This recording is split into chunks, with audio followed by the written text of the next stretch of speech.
Hi guys, magkakabit nga pala tayo ng step grill para sa sniper natin. Sniper 155 Cyan Blue, yung bagong labas ngayon.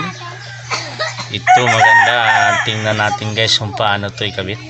I-try nga pala natin to guys, ikabit yung in-order ni Mrs. sa Shopee, kung paano gawin. First time ko magkabit ng ganito, kaya nanood muna ako sa YouTube guys kung paano gawin. Dito sa dalawang gilid, sa gilid magkabila, yung stainless dyan po ipapasabit. Tanggalin natin yung dalawang tornilyo guys. Dito. Ito na guys, so kinakabit ko na nga.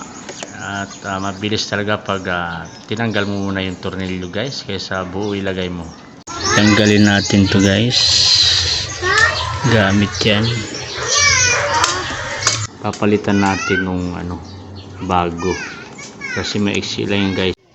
Ito yung tornilyo guys, isang mahaba isang maiksi. Yung gagamitin natin yung mahaba guys. Nalagay ko na nga guys yung step grill, sinisikapan ko na lang yung tornilyo dyan guys. Napakaangas talaga guys ng titanium. Ito na nga, nakabit ko na guys. So tingnan nyo, napakaangas talaga ng step grill ako. Kaya umorder na kayo sa Shopee at bumagay siya sa kulay ng aking motor guys. Kaya napakaangas talaga. Sinabay ko na rin guys ang pagkabit ng sticker na in-order ko sa Shopee sa MG Digital Print. Sa Bulacan pa to galing guys. 38 pesos lang yung shipping fee mo, 200 pesos lang yung bayad niyan pag nag-order ka, kasama na yung picture. Pinupunasan ko na nga guys yung dashboard para ikabit nitong sticker. Maigi kong pinupunasan para wala masyadong alikabok itong ating pagdidikit.